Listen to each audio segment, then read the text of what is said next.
Hello, hello, hello! Kamusta kayo? Ang tagal nating hindi nagkita. So ano ang gagawin natin? Ang gagawin natin is magke-kending ng ganito, charot. So bago natin simulan itong vlog na to, mag-aahay muna ako sa mga live streamer friend ko na si Nabi Hey. So naka-live ngayon ako sa Tala TV. And then ayan na rin si Aileen at saka si Chen. Nandito ako ngayon sa trabaho pero aalis kami ng maaga dahil pupunta kami ngayon sa Green Hills at manonood ng premiere night ng Drag Race Slay Asia Royale at susuportahan ko ang aking BFF na si Diday or Bernie. Ayan, kasama ko ang aking asawa and then papunta na rin kami and then sana hindi kami matraffic. Ang tagal kong hindi nakapag-upload ng vlog kasi ang sipag ko, 'di ba? Sobrang sipag. Kaya eto na, magba-vlog na tayo. So papunta na kami sa Green Hills and then ayan nakikita nyo, ang traffic, 'di ba?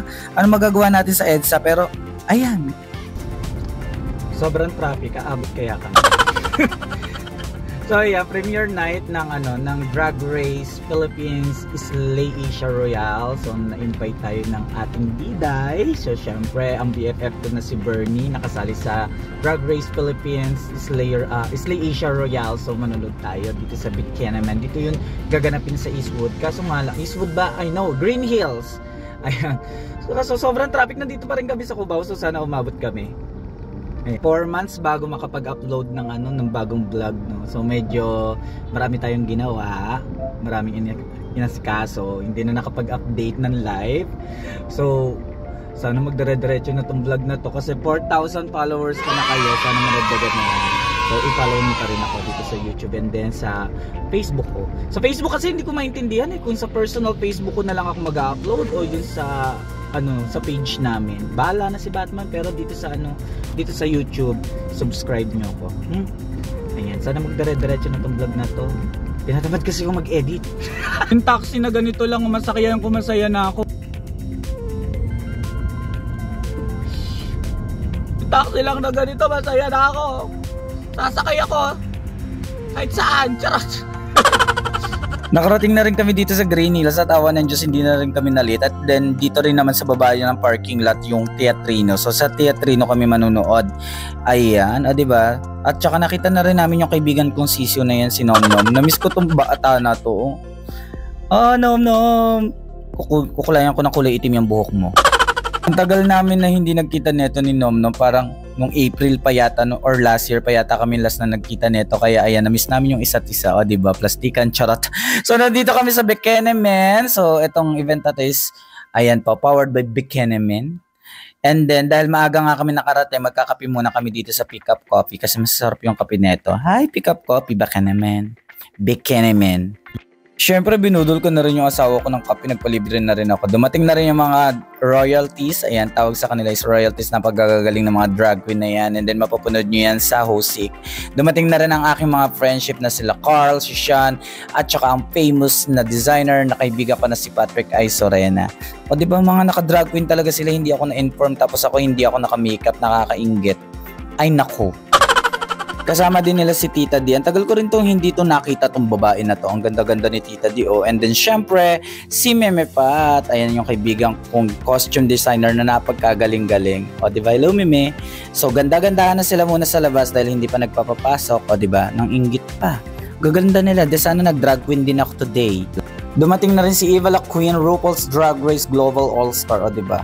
So ayan, so I think sponsor nila yung Cream Silk dito and then in-interview na rin ng Cream Silk ang mga drag queens dito and then nagpapasok na rin sila. Ayan, haba ng pila na dito, buti na lang naunan na rin kami. Sa entrance pala makikita na kagad yung mga merch na mga queens. So syempre bumili ko ng t-shirt ni Bernie for the support, diba? So itong Buchanan naman napagka-assist talaga, grabe naman sila mag-assist talaga ng mga guests nila. So thank you Buchanan and then thank you Bernie sa pag-invite sa amin. I'm so excited na mapanood ka sa big screen. Ang hirap talaga mag voice over. Oy, pagpasensyahan nyo na, hindi talaga ako marunong. Ayan, dumadami na rin yung mga bakla, yung mga tao. And then excited na rin sila mapanood ang premiere night ng Drag Race Philippines Slay Asia Royale. And then ayan si Bernie, nagpa-picture pa sa mga royal, diba? Sa mga royalties. Sino ka dyan?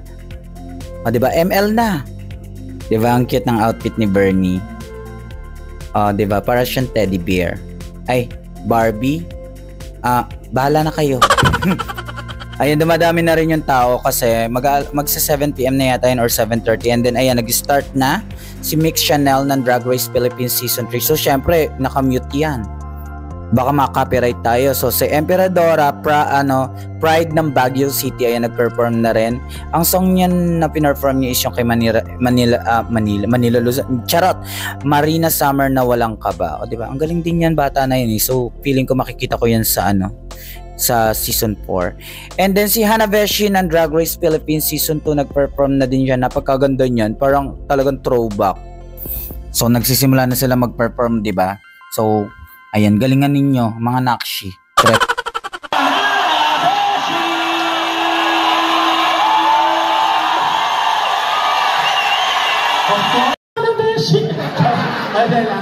Oy, baka naman, Miss Jessica, igasunod ako sa KMJS. Ano ba? Ano siya? Ang title is, walang maisip.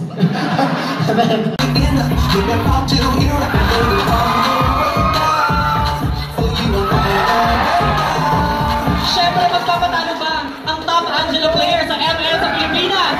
Please welcome, Bernie!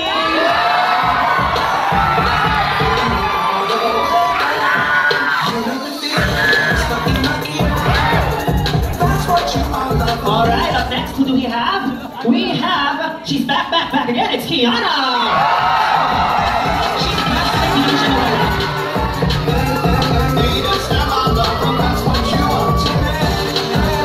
And of course, we have Thailand's finest pussy, Sia Pussy! Yay! She said, alright. You also have 30 seconds to answer this question. Okay. So, ano yung naisip mo noong mga panahon na binalik mo sa judge yung tanong niya? Nandiyan pala si Pati Kay Sorena yung gumawa ng national costume ko. Thank you so much, Teswa. Maraming salamat sa supporta nyo. Nandiyan din yung mga team ko. Thank you so much. Maraming salamat po. So actually, siguro yun yung una kong tanong sa'yo. Anong feeling na ikaw, sa'yo napunta yung disadvantage? Sorry, I can't understand Tagalog. No. To be a part of Filipino because when I moved to San Francisco, the friends that I have, the people that I feel familiar with me is Filipino friends. Sobrang galing kaya. Thank you po. Okay, simulan natin sa mini challenge win mo. So let's talk about this win. Kasi, yes, nanalo ka sa premiere episode mo ng season 3, pero syempre, all-stars to. Ibang ball game to. Kamusta yung headspace mo? Kinakabahan ka ba? Or talagang feeling mong kayang-kaya mo lang pasuhin ang song na ito? After namin mapanood ang first episode ng Drag Race Philippines League Asia Royale, ayan, nag-perform na po si Miss Thailand na si Siam. Ang galing nito sa personal. Sana mapanood nyo siya sa personal. So hanggat nandito siya sa Pilipinas, puntahan nyo na yung mga racket niya or yung mga gig niya. So, ang galing niya. And then eto na rin si Bernice, syempre, reveal. Buti nga ngayon may damit ito eh. O diba? And then syempre lahat sila pasabog dito. Pati si Arizona na maraming backup.